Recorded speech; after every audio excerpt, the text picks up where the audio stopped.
Saludos amigas y amigos que nos siguen a través de nuestras redes sociales en nuestro programa Buenos Días.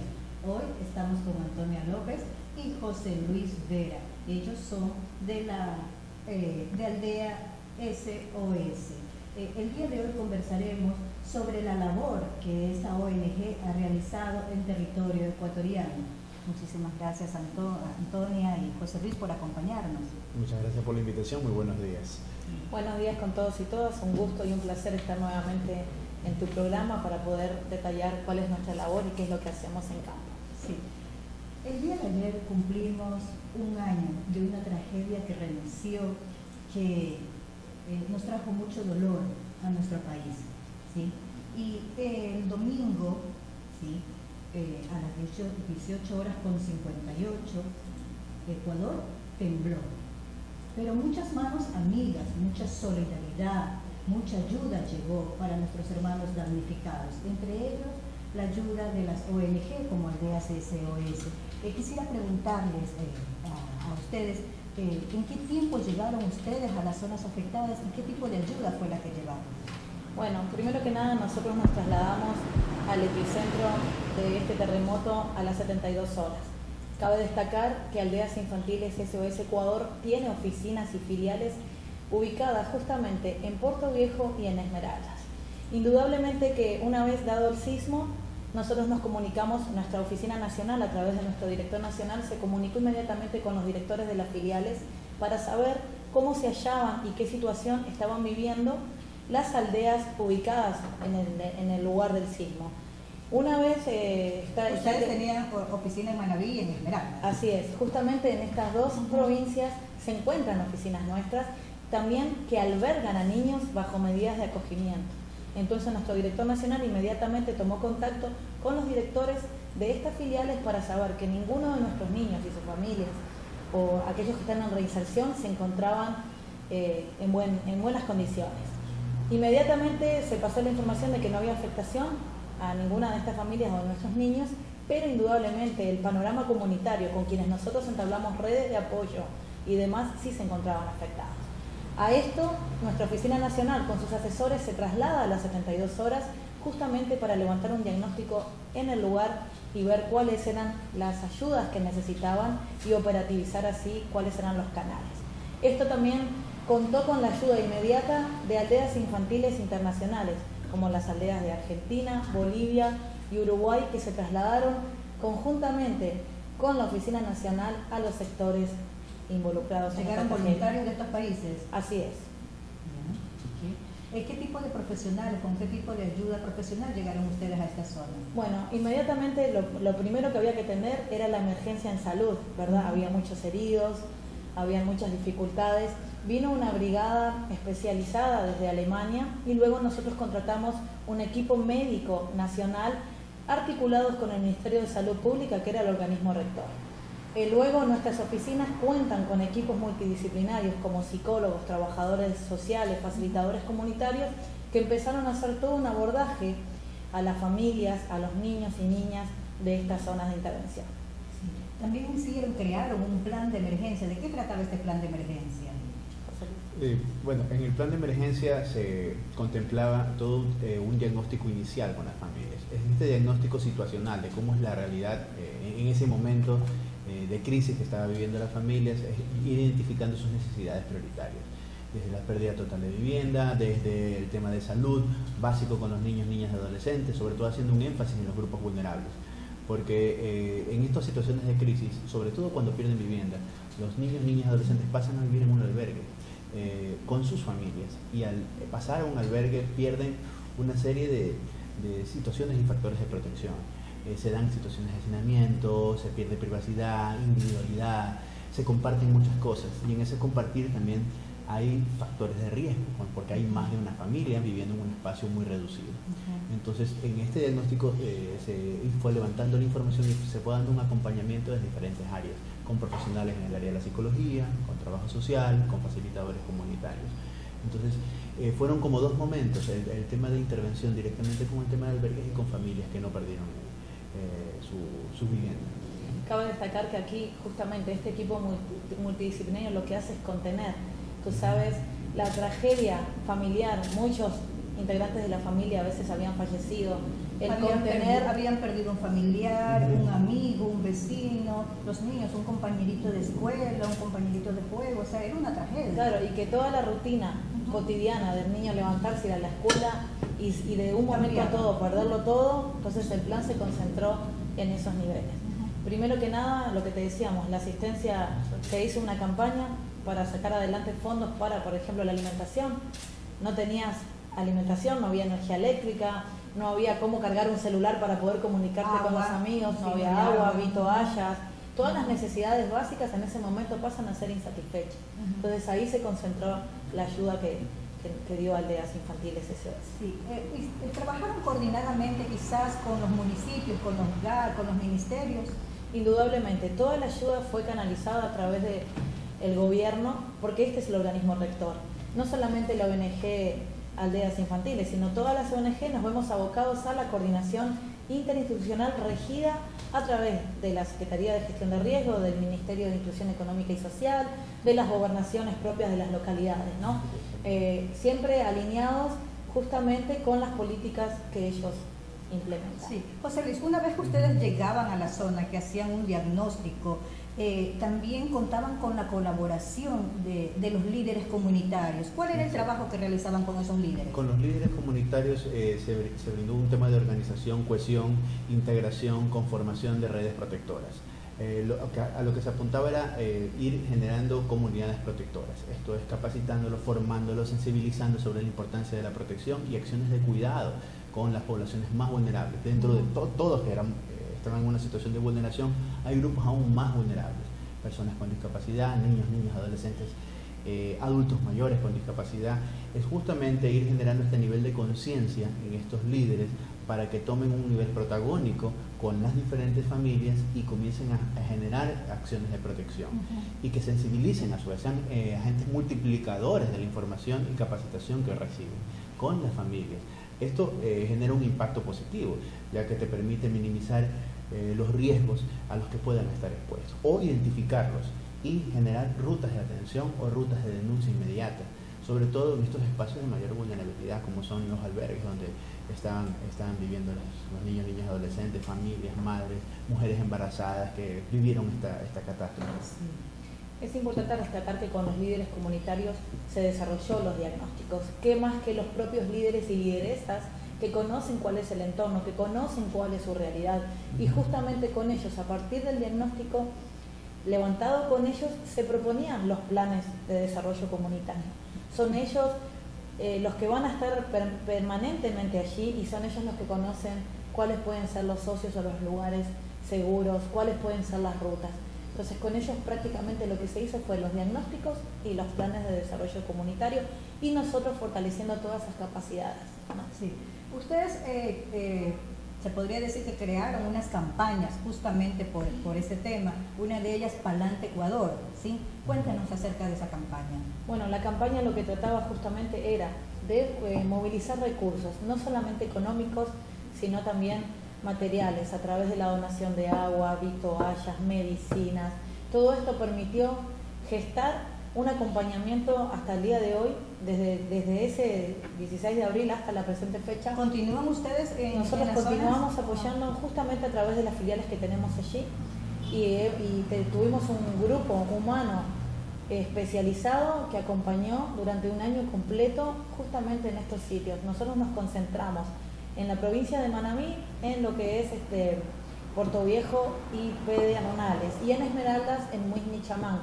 Entonces, este equipo trabajó arduamente y sigue trabajando a través, como te decía, de las filiales, porque hubo un equipo contratado específicamente para el terremoto, pero adicional teníamos el equipo que conforma nuestras aldeas infantiles SOS en Puerto Viejo y en Esmeraldas. En ese equipo, ¿qué tipo de profesionales venían? Psicólogos clínicos, trabajadores sociales, comunicadores sociales, sociólogos, facilitadores comunitarios, que justamente un poco retomando lo que decía José Luis, el crear condiciones de resiliencia, por ejemplo, el trabajar con los niños mediante el juego, el arte, el deporte, todas estas cosas se hicieron y con el sostén técnico, ¿no?, que te da un equipo multidisciplinario, el poder trabajar procesos terapéuticos ante la pérdida, el poder trabajar junto a las trabajadoras sociales la reinserción a un medio escolar, porque muchas veces tú sabes que se mudaron de sector, estabas en una situación de albergue, el vincularlos nuevamente al sistema educativo, el vincularlos a centros de salud, el vincularlos a cómo acceder a una nueva vivienda, todo eso fue lo que hicieron los equipos, además de la atención médica que te comentaba inicialmente. Sí. José Luis, otra de las campañas fue Ojo con los niños, ojo con las niñas, creo que así se llaman, ¿no? Exactamente. Sí. ¿Cuál fue el objetivo de esta campaña? ¿Cómo les fue? Justamente generar condiciones de resiliencia y generar comunidades protectoras. Al hablar de comunidades protectoras estamos hablando de que todos los actores, todas las personas, todas las familias tengan ese nivel de sensibilidad para identificar factores de riesgo frente a una vulneración de derechos, siendo con los niños y niñas, siendo aún más el tema de abuso sexual, incluso en estadísticas a nivel internacional y mundial se manejan que son muy altos en relación en situaciones de albergue. Niños y niñas en situaciones de albergue están muy expuestos a situaciones aumenta el de abuso, riesgo, por supuesto. aumenta el riesgo para... Lo potencia de una manera realmente abrumadora. Entonces generar condiciones de prevención, condiciones protectoras para que los niños y niñas puedan estar seguros con sus familias, con el cuidado, con la protección, con la identificación de cuáles serían las posibles situaciones de riesgo es fundamental. Mantener, como quien dice, una alerta constante ya para proteger a nuestros niños y niñas. Y estos factores de resiliencia no solo quedan como un aprendizaje para la situación de albergue, sino un aprendizaje para la continuidad de su vida. Eso es algo que se apuesta con esta campaña también. Sí. Antonia, también instalaron 2 esquinas tecnológicas en Pedernales y Chamanga. ¿Cómo funcionaban estas esquinas tecnológicas? Bueno, como tú sabes, uno de los problemas vitales que había era la no energía eléctrica. Entonces eso, indudablemente, no tenías cómo cargar un celular, no tenías cómo acceder al internet. ¿Qué hizo Aldeas? Justamente instaló esto con un centro de computadoras para que las mismas autoridades y los ministerios pudieran acceder a dar los informes a nivel nacional, para que se pudiera cargar un teléfono, porque ahí teníamos generadores propios. Entonces esto tuvo más de 7.000 usuarios, por ejemplo, entre los 2 sitios. Era vital mantenerse comunicado. Era un tema de eso, de acceso a la comunicación, y era un acceso también a las familias para decir estamos bien, porque era a todo nivel. Primero institucional, porque a través de estos centros pudieron dar los informes, pudieron canalizar ayuda, pudieron articular el trabajo en redes, y también en la cotidianidad sirvió para que las familias pudiesen comunicarse con sus familias en el exterior, a nivel nacional, decir estamos bien. Y luego, cuando ya todo se fue ya que generando condiciones un poco mejores, sirvió incluso para que los chicos que ya estaban vinculados a las escuelas pudieran hacer su tarea, ¿no? Entonces sí, la verdad que fue algo muy productivo. ¿Durante qué tiempo tuvieron ustedes esta? Estuvo un año y hasta ahora sigue, sí. Continúa, ¿sí? ¿En qué lugares? Son 2 esquinas de en Pedernales y Chamanga. En Pedernales y Más de Chamanga. 7.000 familias fueron beneficiadas con esta intervención de parte de Aldeas, con este apoyo. También recibimos ayuda internacional, ¿sí? Vinieron brigadas médicas. ¿Cuántos médicos vinieron en esas brigadas? Bueno, como te comentaba inicial, vino un equipo multidisciplinario de Alemania que estuvo un mes con nosotros. No sé exactamente cuál fue la cantidad porque hubo rotación. Entonces, pero sí fue una brigada constante, y que luego fue contratado un equipo a nivel nacional para que continuara la labor, justamente articulada, como te decía inicialmente, con el Ministerio de Salud Pública. Es importante destacar que esta labor de primera mano fue vital para las familias. Allí se atendieron desde casos de cortaduras hasta fracturas, traumatismos que inmediatamente eran derivados, porque era la primera que canalizaba y luego iba derivado a los hospitales. Tú sabes que una de las principales factores que impedían era el tema de la movilización. Tú sabes que acceder o llegar era, entonces esta brigada fue la ayuda de primera mano. Y luego tuvimos un equipo no médico, pero sí de voluntarios de diversas características que vinieron de Bolivia, Argentina y Uruguay, que apoyaron justamente todo el fortalecimiento de las capacidades in situ, en el lugar, ¿no? Muchas manos solidarias, mucha ayuda recibimos, y es bueno reconocerlo, es necesario, justo y necesario reconocerlo y agradecerlo, ¿sí? Y es importante notar que la población ya había sido afectada con una inundación días antes del terremoto. Entonces ellos ya habían vivido una situación fuerte donde habían sido afectados en Manabí con la subida de la creciente de los ríos, y posterior a eso un terremoto. Eso ocasionó que se acreciente aún más todo el tema de vulneración, las situaciones de vulneración a las cuales estaban expuestas las familias. Entonces el tema de salud era prioritario. Ellos ya estaban afectados en el momento del sismo. Cuando se provoca el terremoto realmente fue una situación adicional que puso en condiciones muy fuertes a las familias en el tema de salud. Claro, sí. Ustedes ya cumplieron un año ahí en las zonas. ¿Qué tiempo más van a permanecer en estas provincias? Bueno, nosotros estamos trabajando el plan de post-terremoto para la sostenibilidad. Como te decía, igualmente hay filiales allí y nosotros siempre estaremos ahí, prestos a colaborar ante las necesidades que tenga toda la sociedad, tanto de Esmeraldas como de Manabí.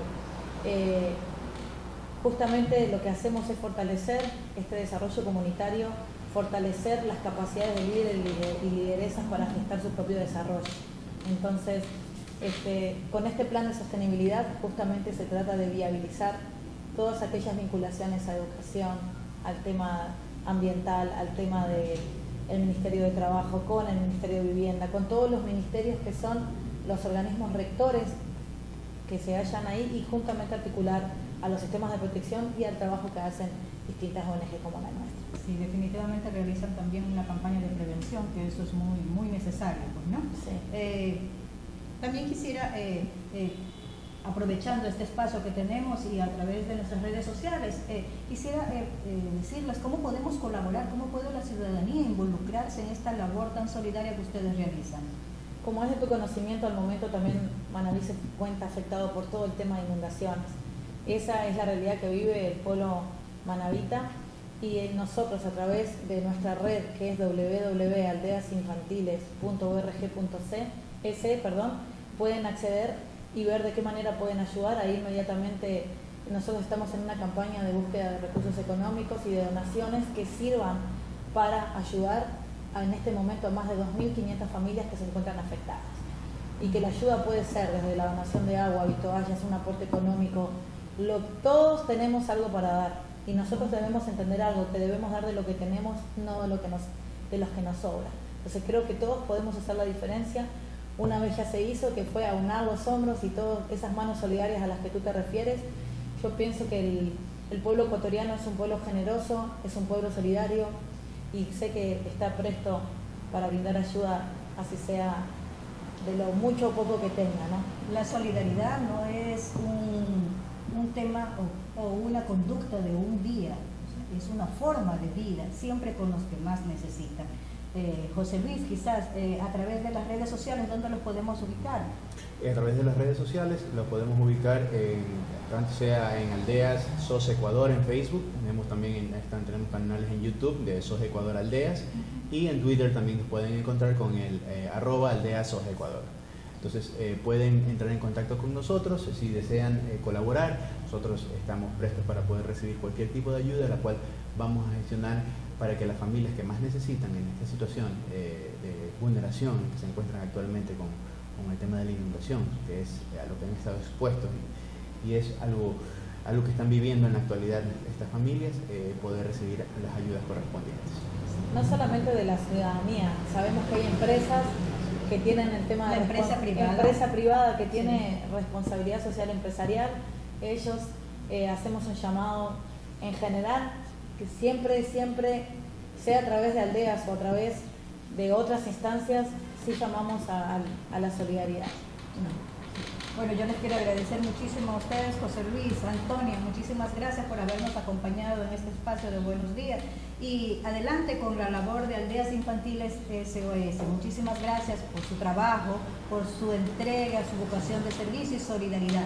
Y a ustedes, amigos y amigos, a colaborar. La solidaridad es una necesidad del ser humano, siempre se puede ayudar. Muchísimas gracias por su tiempo y por su atención. Nos esperamos en nuestro próximo programa.